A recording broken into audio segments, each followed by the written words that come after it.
Chapter second biological classification. Biological classification को सबसे पहले लीनियस ने दिया था और टू किंगडम क्लासिफिकेशन बताया था। टू किंगडम क्लासिफिकेशन मतलब सबसे पहले क्लासिफिकेशन को दो पार्ट्स में बांटा गया, एक प्लांटी और सेकंड एनिमिलिया। प्लांटी जितने भी प्लांट्स थे उसे प्लांटी कैटेगरी में रखा गया और जितने भी एनिमल्स थे उन्हें एनिमिलिया कैटेगरी में रखा गया। लेकिन इस क्लासिफिकेशन में क्या प्रॉब्लम थी, ये किसी भी टाइप के डिफरेंसेस को नहीं बताता था।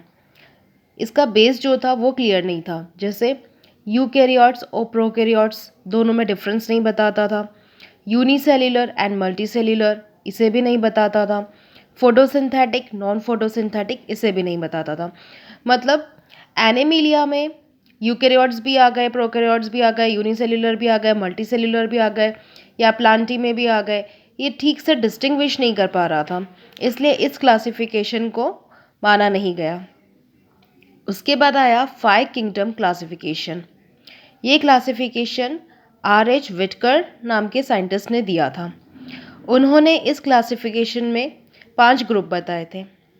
First Monera, second Protista, third Fungi, fourth Plantae, fifth Animalia.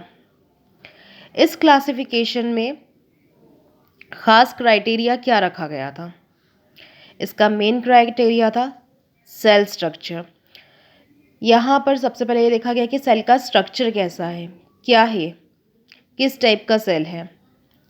Second body organisation, उसकी बॉडी किस टाइप से ऑर्गेनाइज्ड है।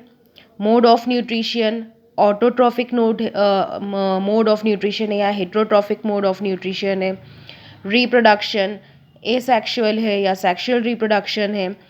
एंड फाइलोजेनेटिक रिलेशन, और उसका फाइलोजेनेटिक रिलेशन कैसा है। ये इसके मेन क्राइटेरिया थे।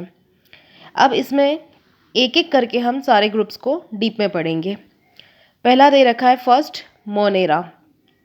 मोनेरा में मोनो का मतलब ही होता है सिंगल। अब यहाँ पे सिंगल के बारे में बात करें तो क्या आता है, बैक्टीरिया। इस ग्रुप में खास जो रखा गया वो बैक्टीरिया को रखा गया। बैक्टीरिया के 4 शेप होते हैं। जो राउंड सर्कल की तरह होते हैं उसे बोला गया है कोकाई। जो रॉड शेप स्ट्रक्चर होता है उसे कहते हैं बेसिलाई। जो स्प्रिंग के जैसे होते हैं इसे बोला गया स्पाइरेला, और जो कॉमा जैसे दिखते हैं इन्हें बोला गया विब्रियो। तो ये ये उसके 4 जो थे उसके शेप थे। अब जनरल कैरेक्टरिस्टिक की बात करें तो मोनेरा के जनरल कैरेक्टरिस्टिक क्या थे। पहली चीज़, जितने भी थे ये सब कैसे ऑर्गेनिज्म थे, प्रोकैरियोट थे। प्रोकैरियोट मतलब, प्रो का मतलब क्या होता है, पुराना। मतलब जो सबसे पहले वाले जो सेल थे वो कैसे थे, प्रोकैरियोटिक सेल थे। मोनेरल सेल्स आर माइक्रोस्कोपिक। ये सेल्स कैसे होते हैं, माइक्रोस्कोपिक होते हैं। मतलब इन्हें सिर्फ माइक्रोस्कोप की हेल्प से देखा जा सकता है, ऐसे हमें ये दिखाई नहीं देंगे। इस सेल के अंदर ना तो कोई न्यूक्लियस होता है और ना ही कोई मेम्ब्रेन बाउंड ऑर्गेनल्स होते हैं। जैसे आपने जनरली सेल का स्ट्रक्चर देखा है तो उसमें क्या होता है, बीच में न्यूक्लियस दिखता है। लेकिन प्रोकैरियोटिक सेल्स जो थे इनमें क्या था, कोई प्रॉपर न्यूक्लियस नहीं था।